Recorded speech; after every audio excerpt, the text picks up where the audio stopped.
अगर आप भी ह्यूमैनिटीज़ स्ट्रीम के एक ऐसे स्टूडेंट हैं जिसका मन तो करता है कि यार मुझे भी 3 से 5 घंटे पढ़ाई करना चाहिए, अपने गोल्स को अचीव करना चाहिए, मेहनत करना चाहिए, अच्छे मार्क्स स्कोर करना चाहिए, लेकिन इसके बाद भी आपका पढ़ाई करने का मन ही नहीं करता, आप प्रोक्रास्टिनेट करते हैं, आप बाकियों की तरह मोटिवेटेड फील नहीं करते हैं, थोड़ी थोड़ी सी देर में आपको एंजाइटी होने लगती है, ओवर थिंकिंग होने लगती है और आपको ऐसा लगता है कि आप कितनी भी कोशिश क्यों ना कर लें, आप अच्छे मार्क्स स्कोर नहीं कर पाएंगे, आप अपने आप को डिजर्विंग नहीं समझते, तो आज की ये वीडियो आपके लिए है। एक बहुत ही फेमस बुक है जिसका नाम आप सभी ने सुना होगा, एटॉमिक हैबिट्स।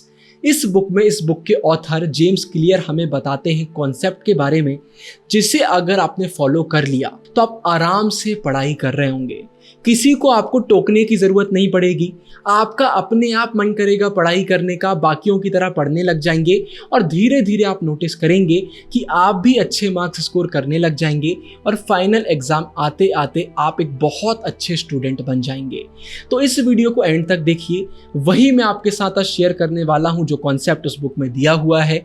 और आज से 3 दिन बाद, वीडियो को देखने के 3 दिन बाद वापस से वीडियो में आइएगा और मुझे कमेंट सेक्शन में बताइएगा कि इस वीडियो से आपको मदद मिली या फिर नहीं मिली। चलिए सीधा इस वीडियो को चालू करते हैं, इस कॉन्सेप्ट को बहुत अच्छे से समझते हैं।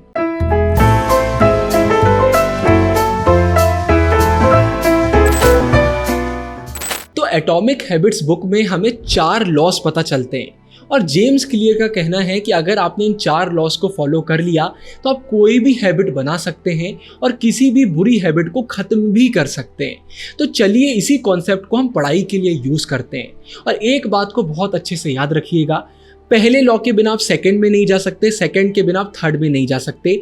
तो चारों लॉस को बहुत अच्छे से सुनिएगा और चारों बहुत आसान है फॉलो करना, आराम से आप कर सकते हैं। तो इसमें पहला लॉ निकल कर आता है, मेक इट ऑब्वियस। जैसा कि नाम से ही मालूम चल रहा है, वो काम जो हमारे लिए सबसे ज़्यादा इम्पॉर्टेंट है उसे हमें ऑब्वियस बनाना पड़ेगा। तो इसके अंदर कुछ टिप्स निकल कर आती हैं। सबसे पहले आपको एक कॉपी में लिखना है कि दिन भर आप क्या करते हैं, जिससे आपको ये मालूम चले कि दिन भर में कौन सी ऐसी हैबिट्स हैं जो आप फॉलो करते हैं। फिर आपको ये देखना है कि उसमें से कौन सी ऐसी हैबिट्स हैं जो बहुत इंपॉर्टेंट हैं, जैसा कि आपके लिए पढ़ाई करना है। फिर आपको क्या करना पड़ेगा, ऑब्वियस बनाने के लिए चीज़ों को आपको पढ़ाई का टाइम स्लॉट फिक्स करना पड़ेगा।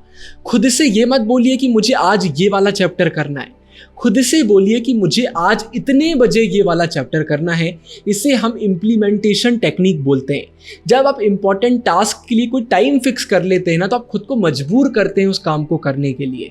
तो ये एक कॉपी में लिख लीजिए या खुद को सुबह सुबह रिमाइंड करा लीजिए कि मुझे आज कितने बजे क्या करना है। टाइम बताइए, प्लेस भी बताइए कि मुझे आज 5 बजे अपनी स्टडी टेबल पर बैठकर इस सब्जेक्ट का ये वाला चैप्टर करना है। फिर इसके बाद इसी में आपको एक और काम करना है जिसे हम बोलते हैं हैबिट स्टैकिंग, कि मैं इस हैबिट को फॉलो करने के बाद ये वाली हैबिट करूँगा।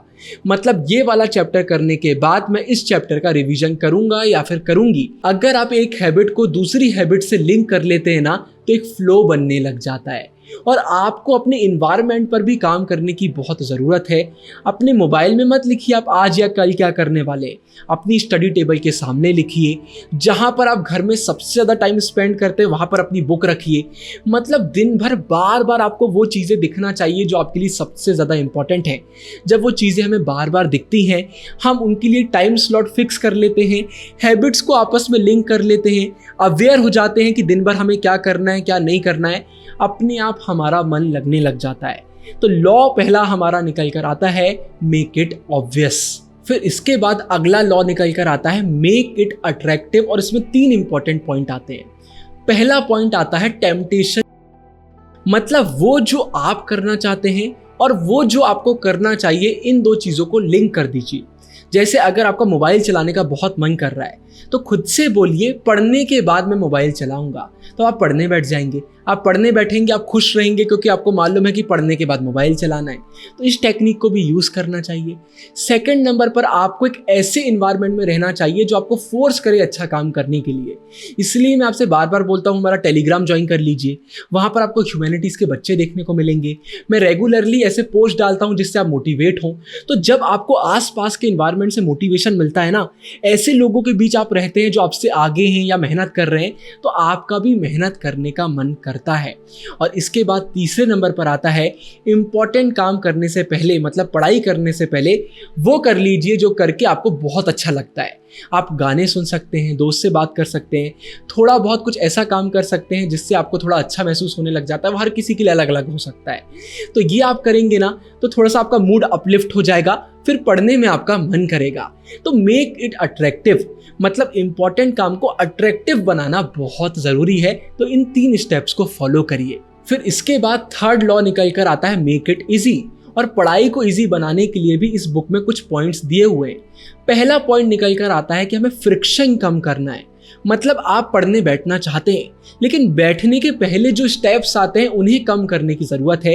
इसलिए मैं आपसे बार बार बोलता हूँ, एक दिन पहले अपनी स्टडी टेबल को साफ़ कर लीजिए, बुक खोल के रख लीजिए, अपनी नोट्स वाली कॉपी खोल के रख लीजिए, अपनी एक वाटर बॉटल वहाँ पर रख लीजिए। ये नहीं होना चाहिए कि पढ़ने बैठना है तो पहले 5 काम करना पड़ेंगे फिर पढ़ने बैठना पड़ेगा। ऐसे में फिर हम आलसी करने लग जाते हैं। लेकिन अगर बीच में कोई स्टेप्स नहीं है, हम डायरेक्टली पढ़ने बैठ सकते हैं, तो फिर एक्शन लेना थोड़ा सा आसान हो जाता है। फिर इसके बाद इस बुक में एक और पॉइंट इसमें दिया हुआ है कि टेक्नोलॉजी पर इन्वेस्ट करिए या किसी भी ऐसी चीज पर इन्वेस्ट करिए जिससे आपका मन लगने लगे। अभी मुझे रिसेंट अपनी लाइव क्लास का एक एग्जांपल याद आ रहा है। कुछ बच्चों ने मुझे बताया कि जब से उन्होंने लाइव क्लास में एनरोल करा तो अब उन्हें पढ़ने में मन लगने लग गया है, क्योंकि टाइम फिक्स हो गया कि भाई 5 बजे, 6 बजे, 8 बजे लाइव क्लास है तो ज्वाइन करना पड़ता है। तो डेली पढ़ाई हो रही, नहीं तो पहले वो आलसी कर देते थे। कुछ बच्चों ने मुझे बताया कि जब से उन्होंने शॉर्ट नोट्स बना लिए तब उन्हें रिवीजन करने में आलसी नहीं आती, वो रिवीजन कर पाते हैं। कुछ बच्चों ने मुझे बताया कि वो यूट्यूब पर सुबह उठकर वीडियो देख लेते हैं, रात में वीडियो देख लेते हैं, उससे उनका रिवीजन हो जाता है। क्वेश्चन बैंक उन्होंने परचेज करके रखे हुए, तो क्वेश्चन बैंक से वो आंसर राइटिंग प्रैक्टिस कर लेते हैं। तो उन चीज़ों पर इन्वेस्ट करिए जिससे आपका काम आसान हो और आपका वो काम करने में मन लगे। ये भी एक इंपॉर्टेंट पॉइंट निकल कर आता है। फिर इसके बाद इस पॉइंट में ये भी याद रखिए कि छोटे छोटे एफर्ट्स लीजिए। मतलब आपका एक चैप्टर करने का मन नहीं कर रहा है, 2 टॉपिक कर लीजिए। अगर आपको लग रहा है बाद में पढ़ेंगे तो अभी थोड़ी देर के लिए पढ़ लीजिए। छोटे छोटे एक्शन ना लॉन्ग टर्म में एक बड़ा रिजल्ट हमें दे देते हैं, तो ये करना भी बहुत ज़रूरी है। और फिर इसके बाद आखिरी लॉ निकल कर आता है मेक इट सेटिस्फाइंग। और इसमें आपके लिए 2 पॉइंट बहुत इंपॉर्टेंट हैं। पहला पॉइंट निकल कर आता है कोई भी अच्छा काम करने के बाद तुरंत अपने आप को रिवॉर्ड दीजिए।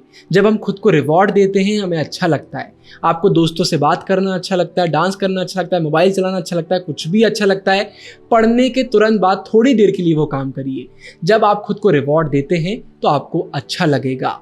और दूसरा इसमें पॉइंट निकल कर आता है कि कोई भी हैबिट को एक बार से ज़्यादा मिस मत करिए। आपने सोचा था आज आप ये वाला चैप्टर करेंगे, अगर आप नहीं कर पाए तो इसका ये मतलब नहीं है कि आप फेल हो गए। अगले दिन तुरंत वापस ट्रैक पर आ जाइए। बहुत सारे बच्चे ये गलती करते हैं कि एक बार डाउन आता है वो क्विट कर देते हैं। क्विट नहीं करना है, डाउन आएगा अगले दिन फिर से अप आ जाएगा। और इस हैबिट को स्ट्रॉन्ग बनाने के लिए हैबिट ट्रैकर यूज़ करिए। मतलब अपनी हैबिट्स को ट्रैक करिए। एक कॉपी में अपनी हैबिट्स को लिखते जाइए कि आज क्या करा, कल क्या करा, परसों क्या करा। उसमें जब आप सारी चीज़ें लिखेंगे ना तो अपनी हैबिट को ट्रैक कर पाएंगे। तो किसी भी एक नोटबुक को एज अ हैबिट ट्रैकर ज़रूर से यूज़ करिए। तो ये 4 लॉज निकल कर आते हैं जिनकी मदद से आप आराम से पढ़ाई कर पाएंगे। लेकिन मैंने स्टार्टिंग में आपसे ये भी बोला था कि इस लॉ की मदद से आप बुरी आदतों को छोड़ भी सकते हैं। तो बुरी आदतों को छोड़ने के लिए बस आपको अपोजिट काम करना है, इस लॉ को उल्टा कर देना है। आपको इन चीज़ों को ऑब्वियस नहीं बनाना है, आपको इन चीज़ों को इजी नहीं बनाना है, आपको इन चीज़ों को अट्रैक्टिव नहीं बनाना है। और इन हैबिट्स को फॉलो करने के बाद आपको अपने आप को कोई रिवॉर्ड नहीं देना है, बल्कि छोटी मोटी आपको खुद को पनिशमेंट देना है। तो बस इसको रिवर्स कर दीजिए और आपकी बुरी आदतें भी खत्म हो जाएंगी। तो आई होप आपको आज की इस वीडियो से बहुत कुछ सीखने को मिला होगा। इस टाइप की ये चैनल पर पहली वीडियो थी। अगर आगे आप चैनल पर सेल्फ हेल्प बुक्स रिलेटेड ऐसी और वीडियोस चाहते हैं तो मुझे कमेंट्स में बताइएगा। आप सभी को ऑल द बेस्ट। बाकी मैं मिलता हूँ आगे बहुत सारी वीडियोस में। अभी के लिए इतना ही। साइनिंग ऑफ गुरु भैया।